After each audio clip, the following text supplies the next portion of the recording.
L'inquiétude monte autour des centrales nucléaires partout dans le monde. Harold Iman nous a rejoint. Bonsoir Harold. Bonsoir. Combien y a-t-il de centrales nucléaires dans le monde, Harold? Alors, on dit 443, d'autres disent 441. Bien, où sont-ils répartis? Ils sont répartis aux États-Unis. Ils ont le plus gros parc, même si ce parc n'a qu'à peine bougé depuis les années 70, depuis l'accident de Three Mile Island. Ensuite, tout de suite derrière, la France, avec un chiffre qui est au-delà de la moitié des États-Unis.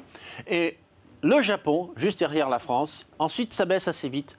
Russie, 32. Allemagne, 17. Chine, ils n'en sont qu'à 13. Et Grande-Bretagne, assez étonnant, 19. Alors évidemment, Harold, il ne faut pas céder à la panique. Ceci dit, il faut quand même le dire, il y a des centrales qui paraissent plus sécurisées que d'autres. Ah ben, il y a des très vieux modèles, c'est un peu ça le problème. Et il y a beaucoup de modèles de l'ancienne URSS.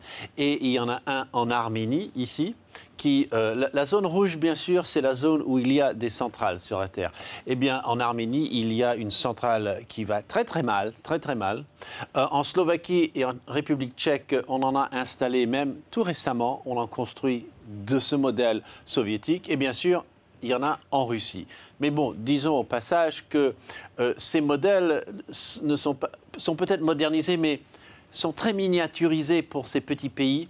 Et ça accroît les dangers. Alors qu'en Russie, en Ukraine, sont très étendus. Les réacteurs sont très étendus et on peut calculer un peu plus large. Il y a un peu plus de marge pour des erreurs. C'est pour ça qu'on est inquiet. On est inquiet chez certains sur ce parc russe, soviétique. Et puis, il y a un autre problème, bien sûr, pour la sécurité, il y a les zones sismiques. Donc, les points jaunes, la Californie, on aura le Big One en Californie. Les Balkans, on a eu des tremblements de terre. La Turquie, très récemment, beaucoup. Et ils vont en construire des centrales chez eux. La Chine du Sud et le Japon, tout ça, la ceinture de feu que l'on connaît ici.